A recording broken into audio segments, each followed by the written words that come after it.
हाय दोस्तों, मैं एडवोकेट मोहित कठेरिया और आप देख रहे हैं मेरा यूट्यूब चैनल कानून का ज्ञान में आपका स्वागत है।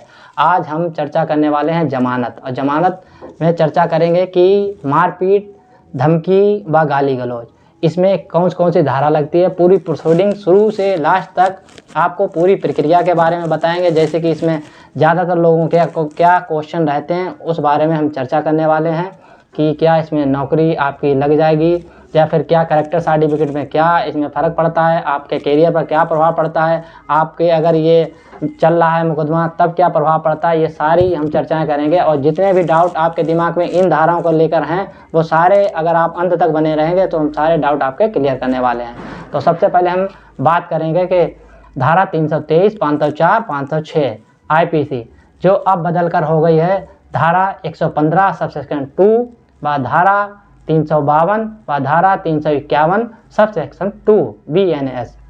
तो ये धारा बदल गई लेकिन प्रक्रिया वही है। तो हम प्रक्रिया के बारे में बात करने वाले हैं।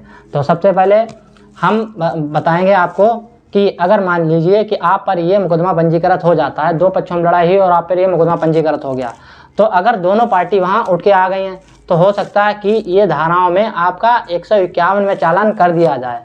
उसके बाद जो है आप पर ये आपके यहाँ वारंट पहुँचेगा, तब आपको वहाँ से पकड़ा जाए। अगर आप वहाँ मिल गए दोनों पक्ष, अगर ये लग रहा है थाने के भारसाधक अधिकारी को कि ये लोग घर पर जाकर कहीं और लड़ाई झगड़ा ना कर दें, कहीं नॉन कॉग्निजेबल ऑफेंस ना कमिट कर दें, कहीं पर वहाँ जाके लड़ाई ज़्यादा ना कर दें, किसी को जान से ना मार दें, ऐसा अगर उन्हें प्रतीत होता है तो वहाँ आपका 151 में चालान कर दिया जाएगा। अगर ऐसा नहीं लगता है तो आपको वहाँ से छोड़ दिया जाता है इन धाराओं में मामला पंजीकृत करने के बाद, क्योंकि इस मामले में धारा 323, 504, 506 में आपकी तुरंत गिरफ्तारी नहीं है, इसीलिए आपको छोड़ दिया जाएगा। उसके बाद कुछ दिन बाद जब आपकी लड़ाई हो जाएगी, उसके 6 महीने बाद या एक साल के बाद लगभग वहाँ से मजिस्ट्रेट के यहाँ से आपके यहाँ वारंट एक थाने पहुँचता है। वो थाने का भारसाधक अधिकारी या आपके हल्का इंचार्ज जो भी हो वो वहाँ पर लेके पहुँचेगा। वो वारंट होगा BW का। उसके बाद अगर आपको एक निश्चित तारीख बता दी जाएगी, उस पर बाकायदा न्यायालय की मोहर लगी होगी और आप उसी न्यायालय में पहुँच जाएँ। ये वारंट के बारे में हम पिछली वीडियो में भी चर्चा कर चुके हैं। तो अगर आपको वारंट के बारे में कोई जानकारी चाहिए तो वह आप जाकर दूसरी वीडियो हमारी देख सकते हैं। तो यहाँ पर आपके यहाँ वारंट पहुँचेगा BW का, आप पहुँच जाएँ। नहीं पहुँच रहे हैं तो यहाँ पर आपके यहाँ NVW वारंट पहुँचेगा, तब आपको पुलिस वहाँ पर उठा के ले जाएगी। या तो आप न्यायालय खुद पहुँचे हैं या पुलिस आपको उठा के ले जाए, लेकिन प्रोसीडिंग दोनों एक ही रहेंगी। आपको बेल लेने का तरीका हम बताने वाले हैं। तो सबसे पहले आप खुद वहाँ पहुँच रहे हैं तो BW में आप पहुँच जाएंगे न्यायालय में आपको सरेंडर करना पड़ता है।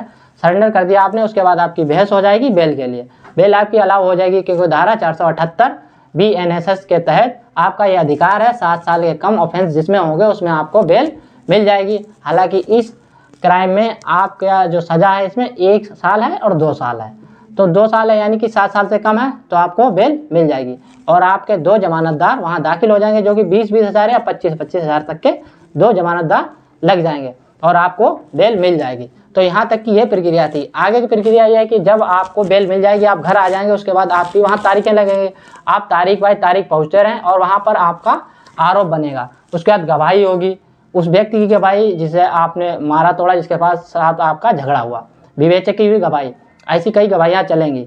उसके बाद ये प्रोसीडिंग चलती रहेगी, लगभग 1 साल तक लग जाता है इसमें। अगर दूसरा पक्ष राजी है तो 1 साल में ही मामला या 6 महीने में तक निपट सकता है। अगर दूसरा पक्ष राजी, मान लो कि दूसरा पक्ष राजी नहीं है आपसे राजीनामा लेने के लिए, तब आपको लगभग 2 साल लग सकते हैं। और ये फाइल जो है आप कहाँ ले जाएं, लोक अदालत में लगवा दें। उसमें जब ये फाइल लगेगी उसके बाद क्या होगा, वहाँ आपकी सुनवाई हो जाएगी। सुनवाई होने के बाद हो सकता है ये वहीं से मामला क्वैश कर दिया जाए और क्वैश करने के बाद आपको वहाँ से एक आदेश की कापी मिल जाएगी कि ठीक है ये मामला आप पर चल रहा था और अब ये मामला ख़त्म किया जा रहा है। तो अब यहाँ पर क्वेश्चन एक क्रिएट हो रहा है क्या कि इस पूरे वीडियो में हम आपको बताना ये चाह रहे थे कि आपके कैरियर पर क्या प्रभाव पड़ेगा। तो जब ये मामला चल रहा था शुरू से ही, तो आप उसी दौरान अगर कहीं आपकी सरकारी नौकरी या तैयारी कर रहे या लगने वाली है, उस दौरान आपके थाने से एक कैरेक्टर सर्टिफिकेट मांगा जाता, वो आप अप्लाई करेंगे तो उसमें बाकायदा ये मेंशन होके आ जाएगा कि आप पे फला फला व्यक्ति से फला फला मुकदमा नंबर संख्या ये है और आप पर एक मामला फला फला थाने में चल रहा है, ये लिख के उसमें आ जाएगा। लेकिन इस मुकदमे में, इस प्रकार के क्राइम में धारा 323, 504, 506 आईपीसी में, जो कि अब बदल चुकी है।